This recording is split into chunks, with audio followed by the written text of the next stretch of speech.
I used to teach at the grade school. I used to teach college also in Ateneo. And I used to teach at the grade school.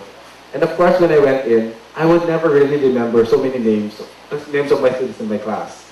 So what I did was, every time I had to call on someone, I would call on the color of what they're wearing. So for example, I would say, pink, what do you think? Blue, can you say something? Or yellow, stop talking to yellow. And it would talk like that. So later on, as I go on, I will talk also and ask for more information. Or what do people think about products? And lastly, I will be talking about how it feels to design from the third world. I think that's a very common experience. Because I've met a lot of designers, and their picks have always been, oh, I want to be this, I want to be that, I want to be that. And then I realize it's very difficult to be designing when you see a lot of people who do not have this might sound like a cliche, who probably do not have things to eat or food to eat, or people who do not have clothes on.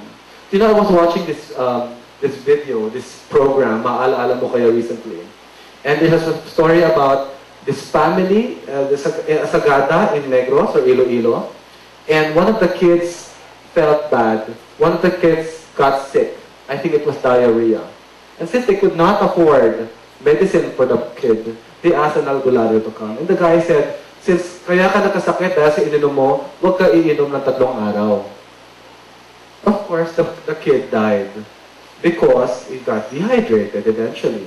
And then I realized, there are so many concerns for so many other people, it is hard to think about just what kind of leather to use, what kind of color, will it match my clothes, will it match what I'm wearing? I think those are not as important questions.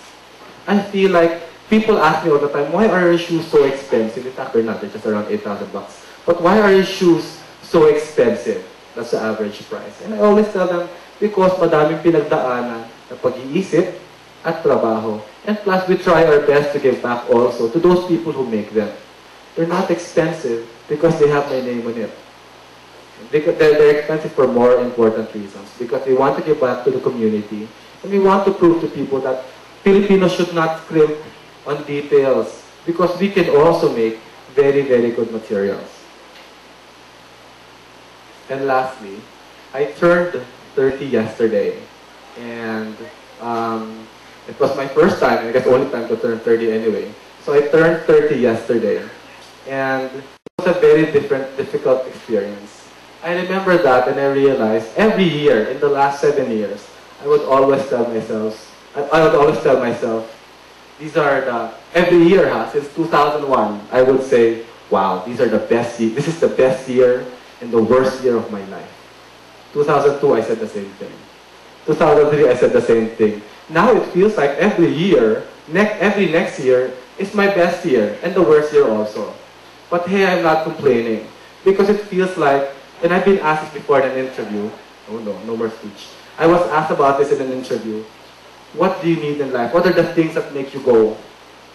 And then I really thought about it very hard because I love really getting interviewed. I really thought about it really hard and I said, you know what? I think I've been to a lot of places around the world. I think I've met more people than the common person my age in the Philippines. And I feel that, and then I really thought about it really hard and realized, there are only 2 things, or maybe 1 thing in this world that I really hold on to. And I think that would be my family. Only my family. And when you think about it, I think I can live just planting kamote somewhere, or scrubbing the floor in a place. Because all these other things around me right now, I don't think are as important.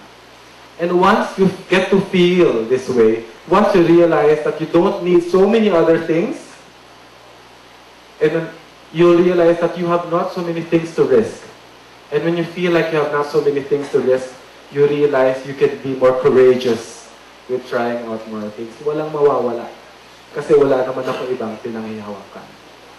So I hope that small talk has given you a small idea also of how it feels to be a designer who's gone into business, who's gone into other things. And if you have more questions, I shall be very glad to answer them right now.